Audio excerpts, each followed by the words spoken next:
姑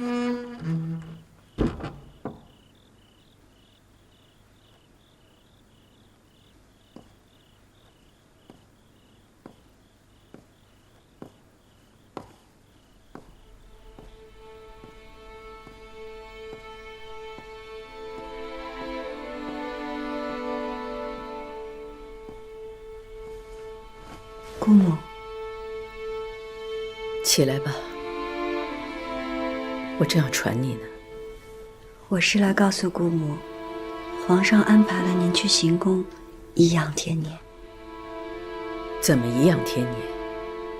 不入史册，不赴太庙，来日以无名无分的先帝嫔妃身份下葬，再也不能和先帝同穴而眠。不是这样的，姑母只要安心的在行宫待着，死后会安享爱容，和先帝葬在一起。这个安排，你是有什么代价换来的呀？皇上疼惜我呀，才有这样的安排。没有钮祜禄氏的授意，皇上会答应你吗？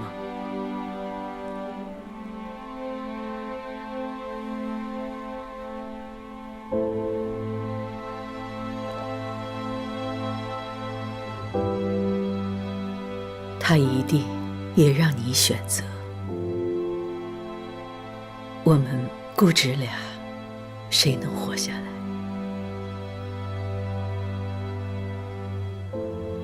太后也来找您了。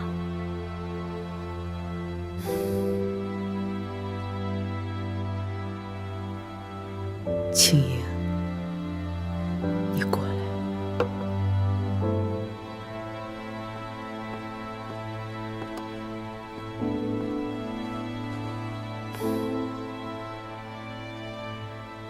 姑母知道你的性子，你必然会护着我，你会舍去自己的性命，保住我的名分。可是你祜禄氏从来就是要我死，你死了有什么用？再说你死了，你心爱的弘历会放过我吗？啊，会让我翻身吗？就算他顾及到我是你的姑母，可我是堂堂大清的皇后，我怎么能够在钮祜禄氏的鼻息下没名没分、苟延残喘？姑母必须得死，他才会让你活下去，你才能够延续乌拉那拉氏的荣耀。姑母，你已经有了皇上的眷顾，你是乌拉那拉氏唯一的指望。你要得宠，你要做皇后。可是姑母，我从未妄求皇后之位，我只想跟皇上恩爱长久。你心里有弘历，对吧？难道不想跟他生同寝，死同穴吗？你只有成了他的皇后，才能跟他生死不离呀。可是富察氏是一个好福晋，她将来也会是一个好皇后。庸庸碌碌，没有心气，乌拉那拉氏怎么就出了你这样一个女子？姑母，姑母，你怎么了？福生，福生，你怎么了？钮祜禄氏给的这碗毒药，不为毒身，只为毒心。这宫里，哀家只能允许有一个乌拉那拉氏，这也是哀家最大的宽容。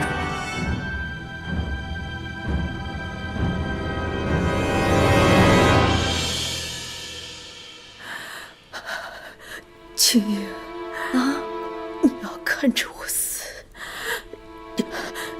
证明我不是卑鄙自裁，而是有份包庇，怪不得任何人。可是姑母，你分明是被太后逼死的。眼下你我都已无力反驳，你要活下去，你连恨都不要有。不仅要让有葫芦氏不杀你，还要让他成为你的助理。你要当皇后，才是为我报仇，更是对我的报答啊！你比我幸运，你已经有皇上的宠爱，千万不要像公母这样成为一个弃妇。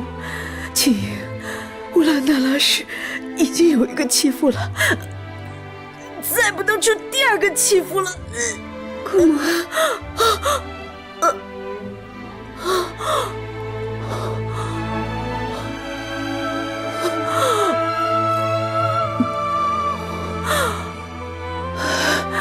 那一年，先帝封我为皇后，那是我最好的时光，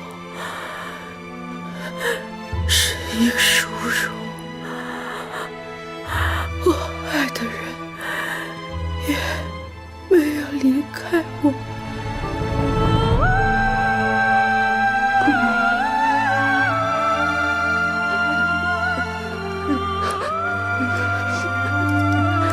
姑母，姑母，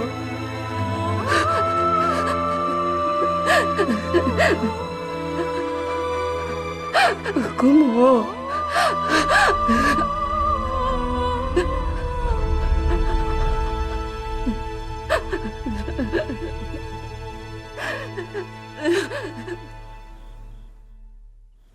我去的时候，景仁公已经死了，出来的是庆主儿。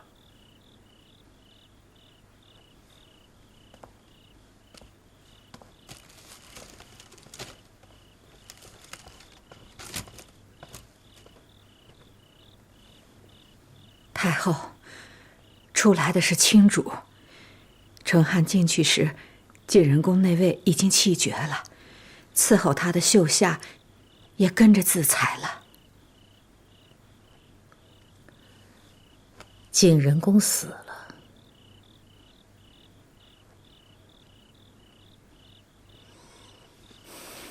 那青樱暂时让他活着吧。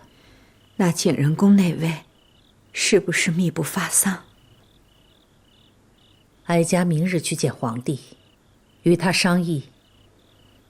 回皇上的话，待丧仪一毕，太后将迁居慈宁宫，太妃们迁居寿康宫，东西六宫会立刻拾掇出来，供嫔妃们居住。回禀皇上，景仁公过身了。什么？是秦主儿所言，保的是宝璧。真是宝璧？秦主儿是亲眼瞧着景仁公过身的。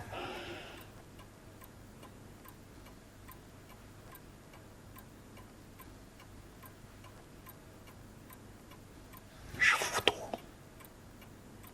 毒从何来？之前太后去过景仁公。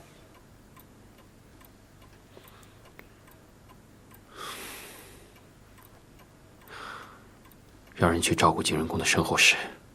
今儿个夜深了，明天一早，请清卓过来。这。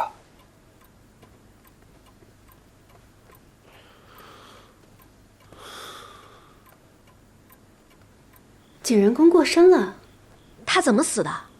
王清支支吾吾的，也说不太明白，只说皇上也很惊诧于景仁公骤然离世。王清不敢说，才见景仁公死得蹊跷。不过不管怎么说，死了便好了。景仁公活着就是个祸害。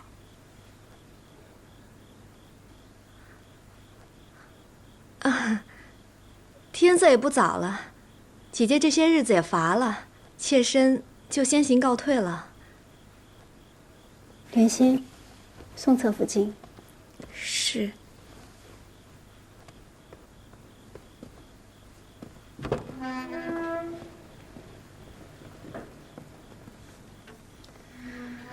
这景仁公本是皇后，该颐养天年，若不是言行得救，失欢于先帝，也不至于落得如此下场。看来皇后之位不易做呀。您与景仁公怎么一样？您出身大族，又有皇子。景仁公何尝不是出身大族，又有皇子？只是皇子早夭，宠妃当权，才知太后一味易主，潦倒丧命，身后连史书都不得记载，仿若是一粒不曾存在的尘埃。无论皇上怎么想，只要将来娘娘稳坐皇后之位，咱们的2个平安长大就好。皇上嘛，难免有宠爱之人，只盼他们先别生下皇子才好。若是嫡子长成，宠妃们再生下庶子，也就不怕了。皇上，慈宁宫历来为太后所居，既是太后所居，必得郑重待之。